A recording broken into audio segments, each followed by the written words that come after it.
on an unfinished novel by F. Scott Fitzgerald, The Last Tycoon feels slightly incomplete itself. Not literally, of course, but whether because of the source material, or Harold Pinter's oblique, elliptical screenplay, or something else, the film has an air of tentative uncertainty. Enjoyable in a distant kind of way, it gives the impression that everyone is trying to find the material's core, while remaining almost obsequious towards it. In addition to Pinter, there is plenty of talent involved, including Robert De Niro in the central role of Monroe Star, based on boy wonder producer Irving Thalberg. De Niro is forceful without overwhelming everyone else, but he never quite connects beyond that commanding presence. Scarcely less substantial luminaries like Robert Mitchum, Ray Milland, Tony Curtis, Jean Moreau, Jack Nicholson, and a young Teresa Russell seem to deliver more warm-ups than finished performances. That star's love interest, Kathleen, Ingrid Bolting, is played by the weakest cast member doesn't help. Her halting, insecure performance turns calculated mystery into obscurity. Like Thalberg, Starr supposedly knows movies better than anyone else, but while we witness his sharp judgments about the studio's projects, we never see the finished products that prove his wizardry.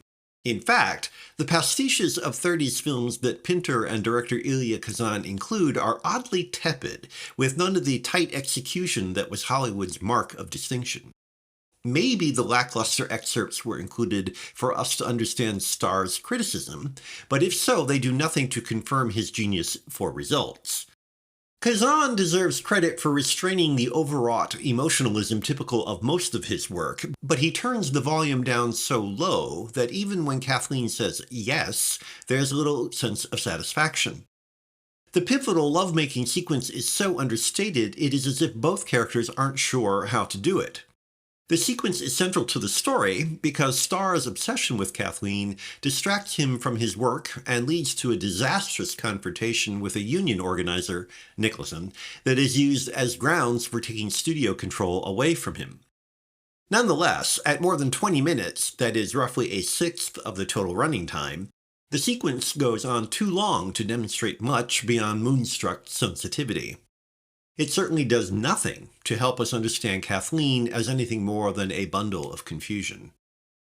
De Niro moves with sleek determination in his 30s suits, but he's just the most obviously turned out in a production tailored to the nines with expensive toys for pampered sybarites to enjoy in the sunshine.